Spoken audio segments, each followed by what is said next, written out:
Good evening, this is Herb Journal, Jeanette back here again on my channel.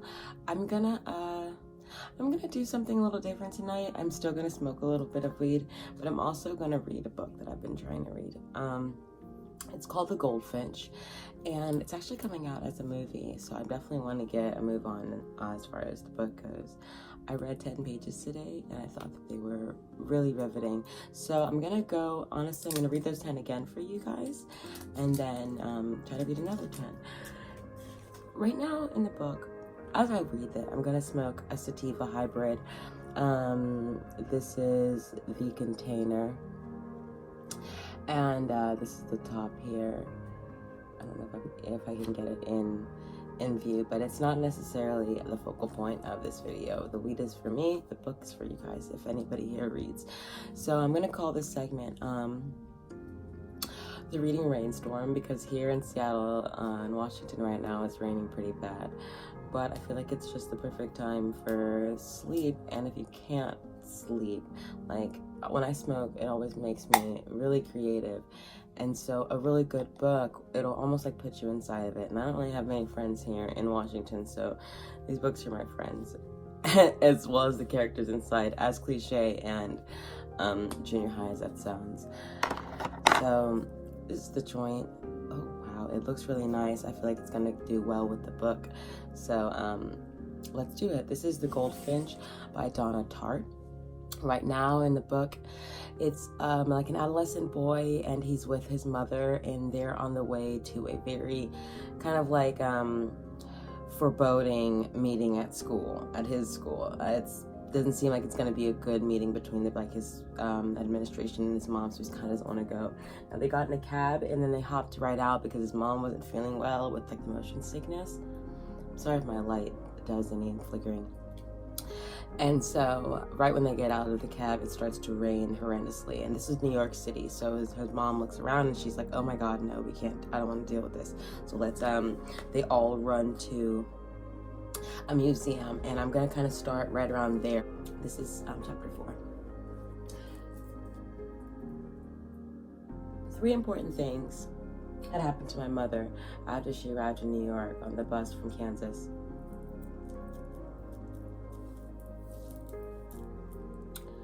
Friendless and practically penniless. The first was when a booking agent named Davy Joe Pickering had spotted her waiting tables at a coffee shop in the village. An underfed teenager in Doc Martens and a thrift shop clothes with a braid down her back, so long she could sit on it. When she brought him his coffee, he offered her $700 and then $1,000 to fill in for a girl who hadn't shown up for work at the catalog shoot across the street. He pointed towards the location van, the equipment being set up in the Sheridan Square Park. He counted out the bills, laid them on the counter. Give me 10 minutes, she said, and then she brought out the rest of her breakfast orders, then hung up her apron and walked out.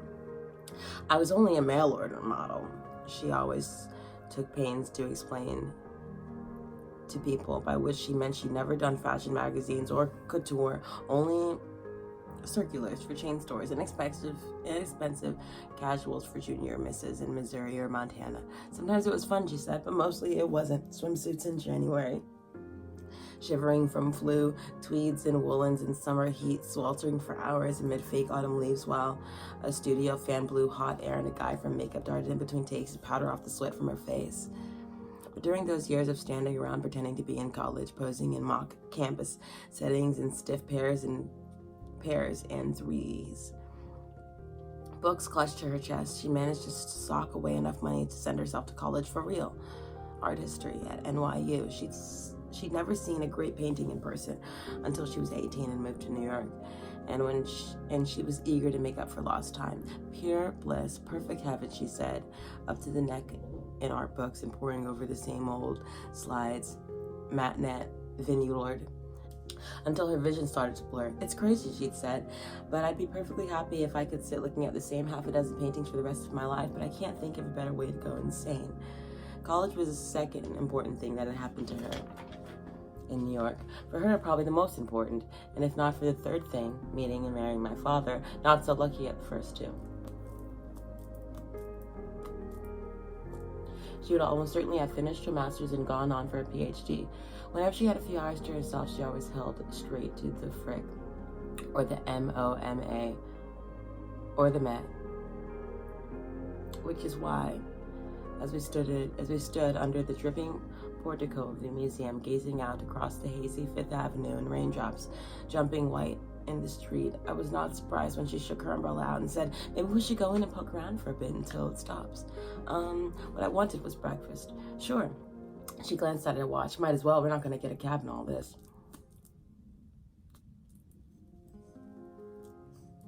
She was right. Still, I was starving. When are we going to eat? I thought grumpily, following her up the stairs. For all I knew, she was going to be so mad after the meeting she wouldn't take me out to lunch at all. I would have to go home and eat a bowl of cereal or something. Yet, the museum always felt like a holiday, and once we were inside with the glad roar of tourists all around us, I felt strangely insulated from whatever else the day might hold in store. A great hall was loud and rank with the smell of wet overcoats. A drenched crowd of Asian senior citizens surged past after a crisp stewardessy guide. Berailed Girl Scouts huddled whispering near the code check.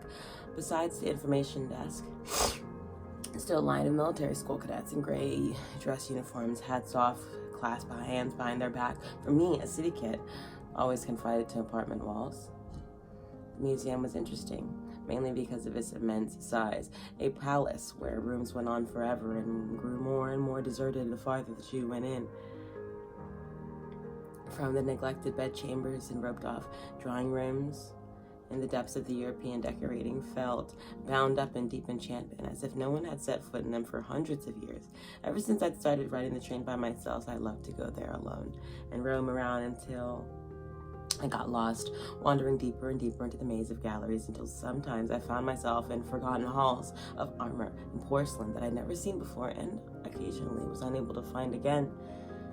As I hung behind my mother in the admission line, I put my head back and stared fixedly into the cavernous ceiling dome 2 stories above, as if I stared hard enough, sometimes I could make myself feel like I was floating up there, like a feather, a trick from early childhood that was fading as I got older. Meanwhile, my mother, red-nosed and breathless from our dash through the rain, was grappling for her wallet. Maybe when we're done, I'll duck in the gift shop, she was saying. I'm sure the last thing I don't know how to pronounce this lady's name. Mathilde wants is an art book, but it'll be hard for her to complain much about it without sounding stupid. Yikes, I said. The presents for Mathilde? Mathilde was the art director of an advertising firm where my mother worked, and she was the daughter of a French fabric importing magnate. Younger than my mother, the notoriously fussy, after throwing tantrums as if car services or the catering wasn't up to par. Yep, wordless, she offered me a stick of gum, which I accepted and then threw the pack into her purse. I mean, that's Mathilde's whole thing. The well-chosen gift shouldn't cost a lot of money. It's all about the perfect expensive paperweight from the flea market, which would be fantastic, I guess, if any of us had time to go downtown and scour the flea market. Last year, when it was Pruin's turn, she panicked and ran into Saks on her lunch hour, and then ended up spending $55 of her own money on top of what they gave her for sunglasses. Tom Ford, I think. And Mathilde still had to get her cracking about Americans and consumer culture. Prue isn't even American. She's Australian. Have you discussed this with Sergio? I said. Sergio, seldom in the office, although often in the society pages with people the likes of Donatella Versace. Was the multi-millionaire owner of my mother's firm. Discussing things with Sergio was akin to asking, what would Jesus do? Sergio's idea of an art book is Helmut Newton, or maybe that coffee book that Madonna did a while back. I started to ask who Helmut Newton was, but then I had a better idea. Why didn't you get her a Metro card? My mother rolled her eyes. Believe me, I ought to. There had recently been a flap at work when Mathilde's car was held up in traffic, leaving her stranded in Williamsburg at a jewelry studio. Like, anonymously, leave one on her desk, an old one without any money on it, just to see what she'd do. I can tell you what she'd do. my mother, sliding her membership card through the ticket window. Fire her assistant and probably half the people in production as well. My mother's advertising firm specialized in women accessories. All day long, under the agitated and slightly vicious eye of Mathdow, she supervised photo shoots where crystal earrings glistened off of drifts of fake holiday snow and crocodile handbags, unattended in the back seats of deserted limousines, glowed in the corneas of celestial light. She was good at what she did. She preferred working behind the camera rather than in front of it, and I knew she got a kick of seeing her work on the subway posters, on billboards in Times Square. But despite the gloss and sparkle of the job, champagne breakfasts, gift bags from Bergerdorf, the hours were long, and there was a hollowness at the heart of it I knew made her sad.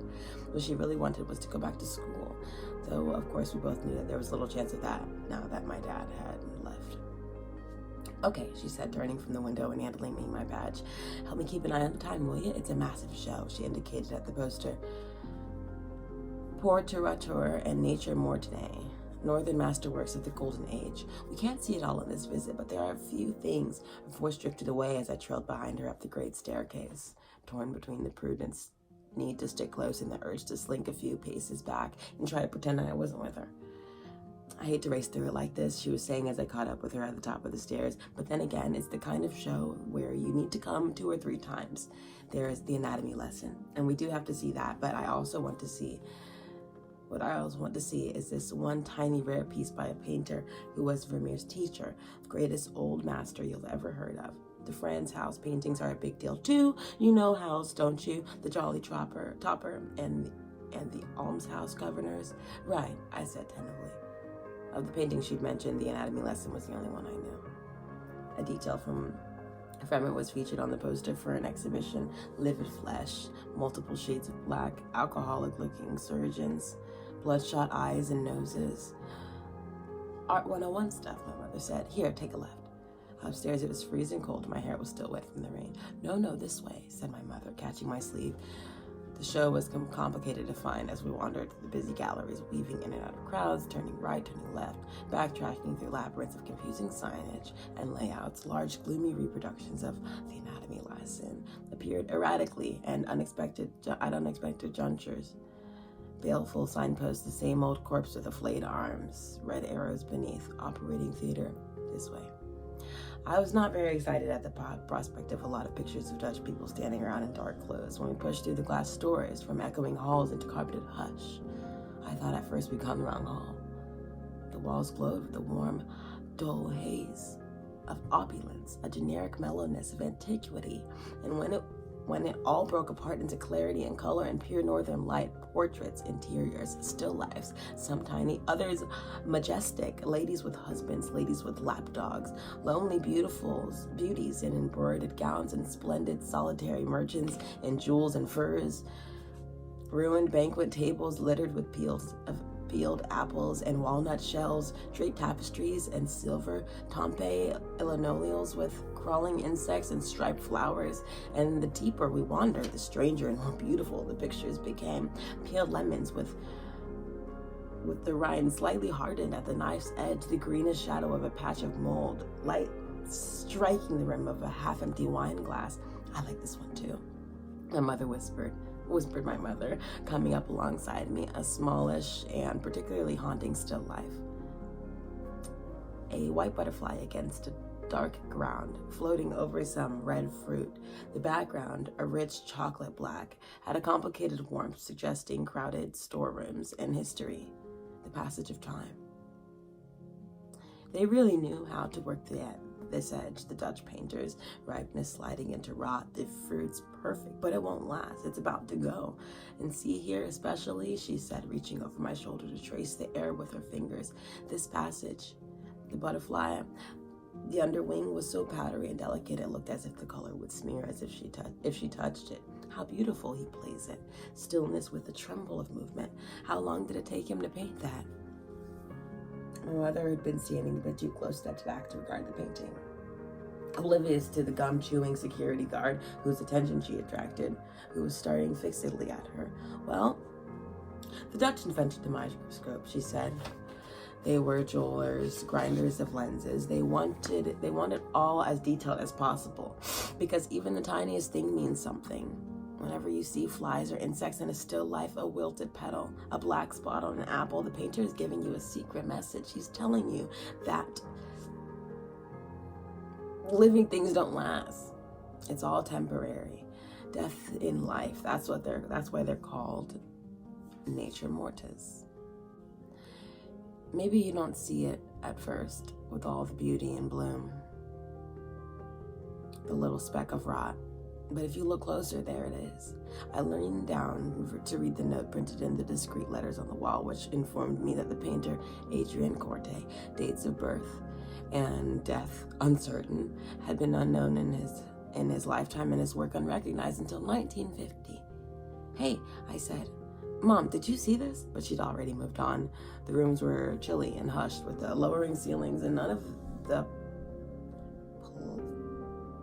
palatial roar, an echo of the great hall. Though the exhibition was moderately crowded, and still it had the sedate, meandering feel of a backwater, and an uncertain vacuum-sealed calm. Long sighs and extravagant exhalations like a room full of students taking a test. I trailed behind my mother as she zigzagged from portrait to portrait, much faster than she usually went through an exhibition, from flowers to card tables to fruit, ignoring the great many of the paintings. Our fourth, silver tackard or dead pheasant, a veering to others without hesitation. Now, Hal's, he's so corny sometimes with all these tipplers and wenches, but when he's on, he's on. None of this fussiness and precision. He's working wet on wet, slash. It's all so fast. The faces and hands rendered really finely. He knows that's what the eye is drawn to, but look at the clothes. So loose. Almost sketch. Look how open and modern the brushwork is. We spent some time in front of the house portrait of a boy holding a skull. Don't be mad, Theo, but don't you think he looks like somebody, tugging at the back of my hair, who could use a haircut? And also 2 big house portraits of banqueting officers, which she told me were very, very famous and a gigantic influence on Rembrandt. Van Gogh loved Hals too. Somewhere he's writing about Hals, and he says, Frans Hals has no less than 29 shades of black. Or was it 27? I followed her with a sort of dazed sense of lost time, delighted by her preoccupation. How oblivious she seemed of the minutes flying. It seemed that our half hour must be almost up, but still I wanted to dawdle and distract her in her infantile hope that in the infantile hope that time would slip away and we would miss this meeting altogether. Now, Rembrandt, my mother said, everybody always says this painting is about reason and enlightenment, the dawn of scientific inquiry, all that, but to me, it's creepy how polite and formal they are, milling around the slab like a buffet at a cocktail party. Although, she pointed, see those 2 puzzled guys in the back there? They're not looking at the body, they're looking at us, you and me. Like they see us standing here in front of them, 2 people from the future, startled. What are you doing here? Very naturalistic. But then she traces the corpse midair with her finger. The body isn't painted in a very natural way at all. If you look at it, weird glow coming off it. Do you see? Alien autopsy almost. See how it lights up the faces of men looking down at it? All like it's shining with its own light source. He's painted it with that radioactivity quality because he wants to draw our eye to it. Make it jump out at us. And here, she pointed to the flayed hand. See how he calls attention to it by painting it so big, all out of proportion to the rest of the body? He's even turned it around so that the thumb is on the wrong side. Do you see? Well, he didn't do that by mistake. The skin's off the hand. You see it immediately, something very wrong. But by reversing the thumb, he makes it look even more wrong. It registers subliminally, even if we can't put our finger on it. Something really out of order, not right. Very clever trick. We're standing behind a crowd of Asian tourists, so many heads that I could see the picture scarcely at all. But then again, I didn't care that much because I'd seen this girl, and she'd seen me too. And we've been eyeing each other as we were going through the galleries, and I wasn't even quite sure what was so interesting about her, since she was younger than me and a little strange looking, nothing at all like the girls I'd usually got crushes on. Cool, serious beauties who cast disdainful looks around the hallways and went out with the big guys. This girl had bright red hair, and her movements were swift, and her face was sharp and mischievous and strange, and her eyes were an odd color, a golden honey brown, and though she was too thin, all elbows, and in a way almost plain, yet there was something about her too that made my stomach go watery. She was swimming and knocking a battered looking flute case around with her as a kid. On her way to a music lesson? Maybe not. I thought, circling behind her as I followed my mother into the next gallery.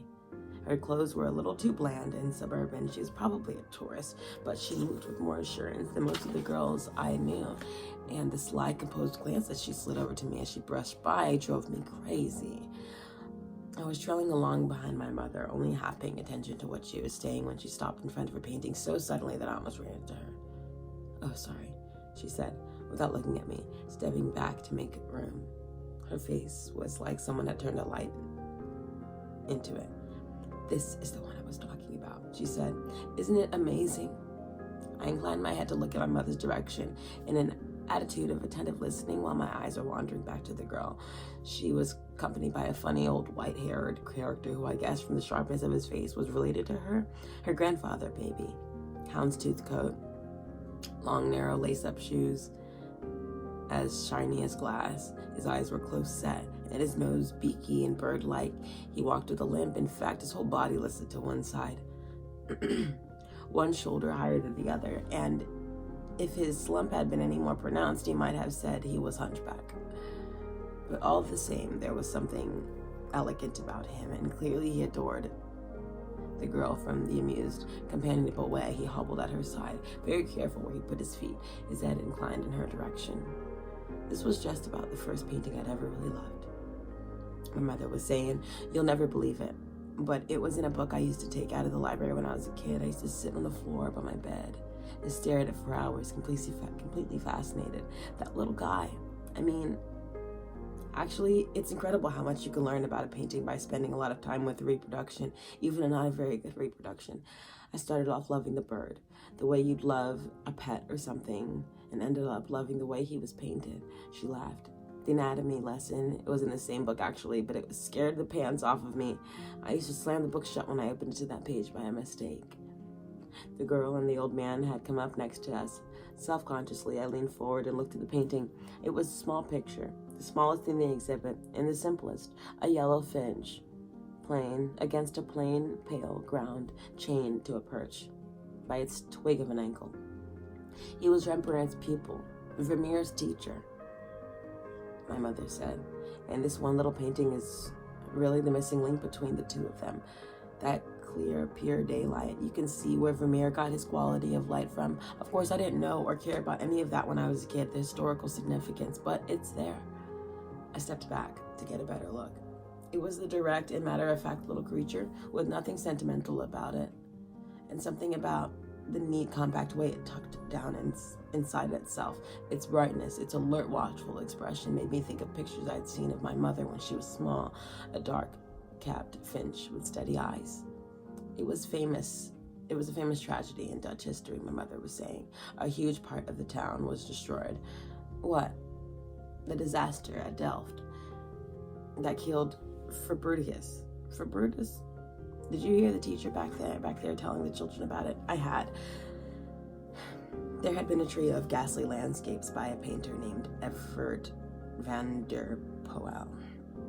Different views in the same smoldering wasteland, burnt ruined houses, a windmill with tattered sails, crowns wheeling in smoky skies. An official-looking lady had been explaining loudly to a group of middle school kids that gunpowder factory exploded in Delft in the 1600s, and that the painter had been so haunted and obsessed by the destruction of his city that he painted it over and over.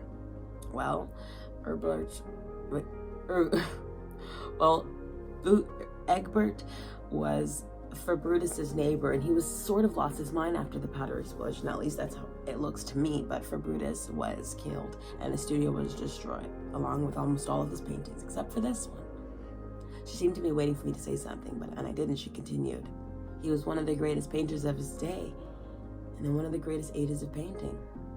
Very, very famous in his time. It's sad, though, because maybe only 4 or 5 paintings survived.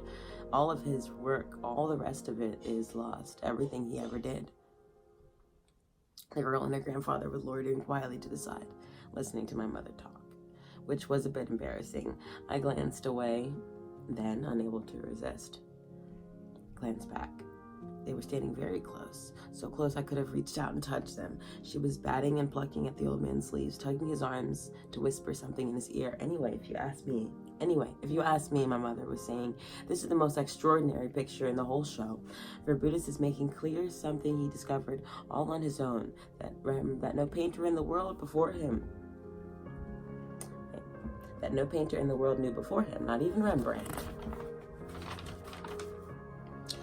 Very softly, so softly I could barely hear her, I heard the girl whisper, it had to live its whole life like that? I'd been wondering the same thing. The shackled foot, the chains. The chain was terrible. Her grandfather murmured some reply, but my mother, who seemed totally unaware of them, even though they were right next to us, stepped back and said, such a mysterious picture, so simple, really tender. Invites you to stand close, all those dead pheasants back there, and then this little living creature. I allowed myself another stealthy glimpse at the girl's direction. She was standing on one leg with her hips swung out to the side. Then, quite suddenly, she turned to look at me in the eye in a heart-skip sort of confusion, and I looked away. What's her name? What was her name? Why wasn't she in school? I'd been trying to make out the scribbled name on the flute case, but even when I leaned in as far as I dared without being obvious, I still couldn't read the bold, spiky marker strokes, more drawn than written, like something spray painted on a subway car. The last name was short, only 4 or 5 letters. The first looked like an R or a P. People die, sure, my mother was saying, but it's so heartbreaking and unnecessary when we lose things. From pure carelessness, fires, wars, the Parthenon, used as a munitions store. I guess that was anything we could manage to save from history is a miracle. The grandfather had drifted away and a few paintings over, but she was still loitering a few steps behind the girl and kept casting glances at my mother and me. Beautiful skin, milky white, arms like carved marble. Definitely she looked athletic, though too pale to be a tennis player. Maybe she was a ballerina or a gymnast, or even a high diver, practicing late in the shadowy indoor pools, echoes and refractions, dark tiles, plunging with arched chest, pointed toes to the bottom of a pool, a silent pop. Shiny black swimsuit bubbles, foaming and streaking off her small, tense frame. Why did I obsess over people like this? Was it normal to fixate on strangers in this particularly vivid, fevered way? I didn't think so. It was impossible to imagine any random passerby on the street forming such quiet interest in me. And yet, it was the main reason I'd gone in those houses with Tom. I was fascinated by strangers. I wanted to know what food they ate and what dishes they ate it from and what movies they watched and what music they listened to. I wanted to look under their beds and in their secret drawers, night tables, and inside their pockets of their coats. Often I saw interesting-looking people on the street and thought about them restlessly for days, imagining their lives, making up stories about them on the subway or the crosstown bus. Years had passed and I still hadn't stopped thinking about the dark-haired children in Catholic school uniforms, brother and sister, I'd seen in the Grand Central, literally trying to pull her father out of the door of a seedy bar by the sleeve of his suit jacket. Nor had I forgotten about the frail, gypsy-ish girl in a wheelchair out in front of the Carlisle Hotel, talking breathlessly in Italian to a fluffy dog in her lap, while a sharp character in sunglasses, bodyguard, stood behind her, a chair, apparently conducting some sort of business deal on the phone. For years, I turned those strangers over in my mind, wondering who they were and what their lives were like. I knew I would go home and wonder about this girl and her grandfather the same way. The old man had money, you could tell from how he was dressed. Why was it just the two of them? Where were they from? Maybe they were part of some big old complicated New York family. Music people. Academics. One of those large artsy West Side families that you saw around Columbia or Lincoln Center matinees. Or maybe homely civilized old creatures that he was. Maybe he wasn't a grandfather at all. Maybe he was a music teacher and she was a flute prodigy and he had discovered her in some small town and brought her to play at Carnegie Hall. Theo? My mother said suddenly. Did you hear me? Her voice brought me back to myself. We were in the last of the rooms. Beyond lay the exhibition shop, postcards, cash register, glossy stacks of art books, and my mother unfortunately had not lost track of time. We should see if it's still raining, she said. We still got a little while, looking at her watch and glancing at me past the exit sign, but I think I'd better go downstairs if I'm going to try to get something from Mathodile. I noticed the girl observing my mother as she spoke, eyes gliding across over my mother's sleek black ponytail, her white satin trench coat cinched at the waist. And it thrilled me to see her for a moment.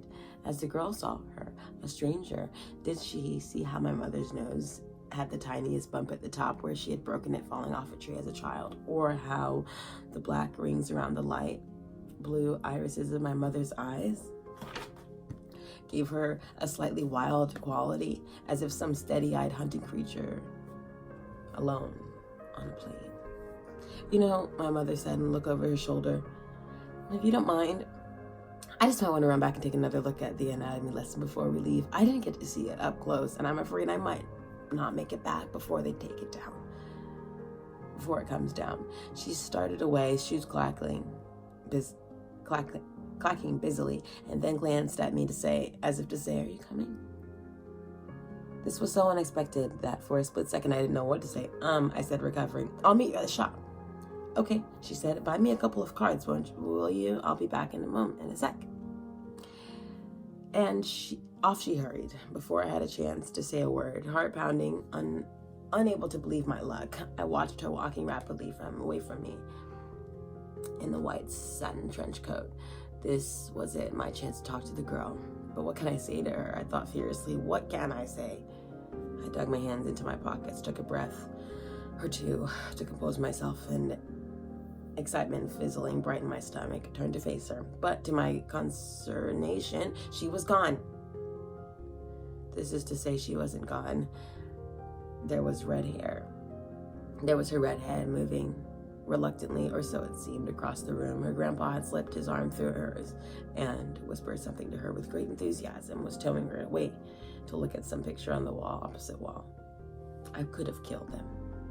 Nervously, I glanced at the empty doorway. Then I dug my hands deeper in my pockets and, face burning, walked conspicuously across the length of the gallery. The clock was ticking. My mother would be back any second, and though I knew I didn't have the nerve to barge up and actually say something, I could at very least get a last good look at her. Not long before, I had stayed up late with my mother and watched Citizen Kane. I was very taken with the idea that a person might notice in passing some bewitching stranger, and remember her for the rest of his life. Someday I too might be like the old man in the movie, leaning back in my chair with a far-off look in my eyes and saying, you know, that was 60 years ago, and I never saw that girl with red hair again, but you know what? Not a month has gone by in all that time when I haven't thought of her. I was more than halfway across the gallery and something strange happened. A museum guard ran across the open doorway at the exhibition shop beyond. He was carrying something in his arms. The girl saw it too. Her golden brown eyes met mine, startled and quizzical look. Suddenly another guard flew out of the museum shop. His arms were up and he was screaming. Heads went up. Someone behind me said in an odd flat voice, "Oh." The next instant, a tremendous ear-splitting blast shook the room. The old man with the blank look on his face stumbled sideways, his arm outstretched, nodding fingers spread. It is the last thing I remember seeing. At almost the exact moment, there was a black flash with debris sweeping and twisting around me, and a roar of hot wind slammed into me and threw me across the room, and that was the last thing I knew for a while.